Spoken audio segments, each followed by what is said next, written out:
na akwaba edeben kasa TV netifo nani ni konkɔhwɛ eye NDC akachi na ye owura Sam George netifo ebisebisa ne nsɛm bi a netifo ya Sam keto na abaye the minister designate for eye communications and innovations technology netifo ebisebisa ne nsɛm bebre about eye kwaya faso netifo didi no ono kache eye committee ne sitting netifo ono no yo bi a or minister sorry or MP in sky the man no so I shada enso no tinere a very industrious man tinere anati for ehwe no ani bibia ati for koso bia ana fe so japade owo ina na ere ana chichere ede man no now in 2022 delay shows so obrate interview with delay ana ye bisa na nsem bi na ti for delay bisa na tinitine na ere na juma ba na oye no chim tinere no aye an entomologist na juma no kwampo shada enso ni papa to ama na ere jai say juma na ti for atifi ntino obi a were na hwe ba ne se na were so sa ka che delay se were so sa eje juma ti for atifi na sama Sam George edit duan ase nsisi so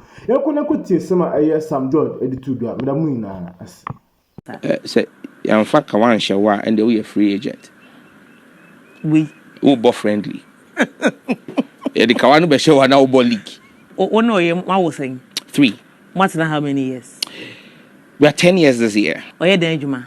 She's an entomologist. Okay. She say no ejuma potin oye ne say otitiema.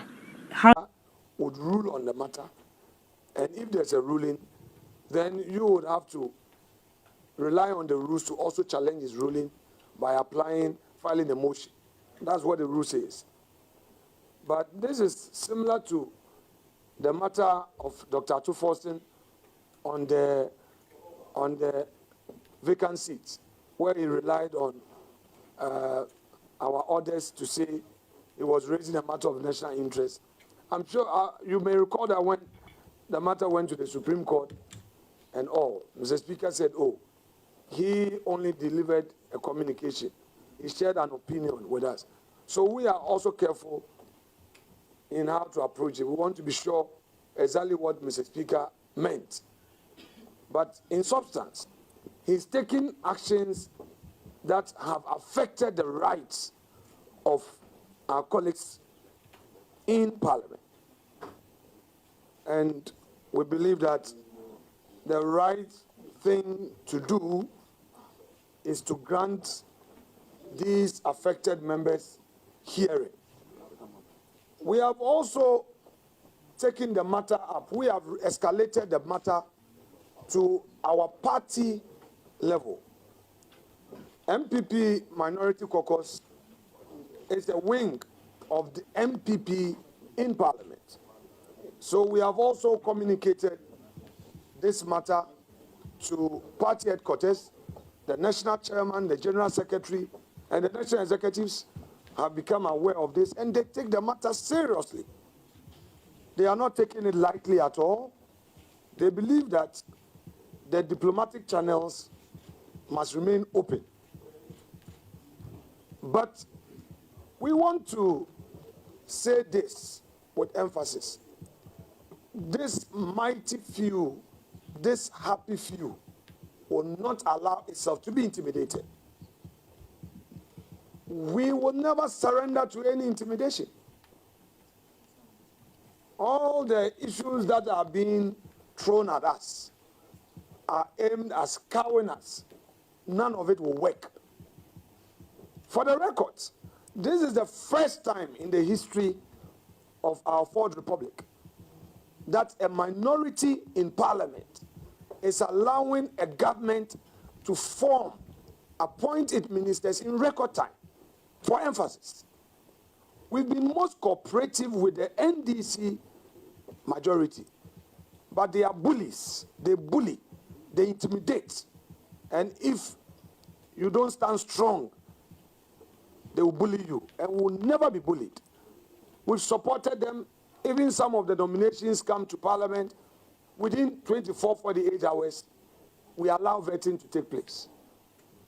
On that Thursday incident, we had an agreement. My deputy leader, who represented the caucus interest at the pre-sitting meeting, agreed with the chair of the committee to vet only 3 for the day, and that was the understanding. When we were done with the 3, they asked for 1 more. It changed to 4. When we were done with the 4, they asked for 1 more as the final thing. We had the 5th person. We vetted them in record time. We were done, only to see that they had paraded 6 more nominees on the corridors of the committee building to be vetted. And this was 10 p.m. Apart from that, the NDC has resorted to ferrying its foot soldiers to come and intimidate us. The insults, the bullying, all the insinuations, the attack. Sometimes we'll be walking and they will be pushing us. The fiscal thought. We have brought this to the attention of Parliament Police. We are also going to beef up our security. The attacks are becoming one too many. We don't feel safe. All these gave rise to our posture on that night. We are law-abiding. MPP is known for its gentlemanliness. We don't go physical, but we had to protest. Protest is part of democracy. It's our right, far right. We protested.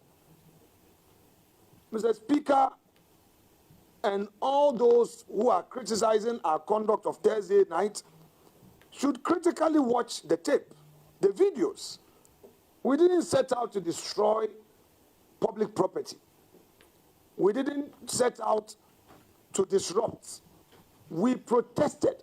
The NDC shut the door of engagement on us. They said they were a so-called supermajority. So they have majority. Whether we like it or not, they were going to vote. Suffice to state that in all the approvals so far, it's been done because we supported them. They claim not that they claim, it's a fact. They have over 180 seats, but they haven't been able to even marshal 110 since we started sitting. The maximum they've had, and each day we count their numbers. Each day, the maximum they've gotten is 104. And you don't use 104 to take a decision. You need a minimum of 138.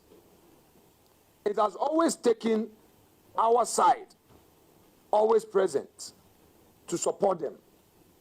So we have not criticized the John Mahama administration at all. We've not opposed them. In all of this, it's been consensus upon consensus. It was only Ama Kofi Buet's situation that we nearly took a secret ballot on him. Even so, he graciously beat a retreat by apologizing for his conduct, his actions against President Nana Addo Dankwa Akufo-Addo. So we've been supportive, and they know. Let me call on the majority leader, who I so much respect, who has demonstrated a top-notch diplomatic posture, to tame the wild dogs who are obstructing government business.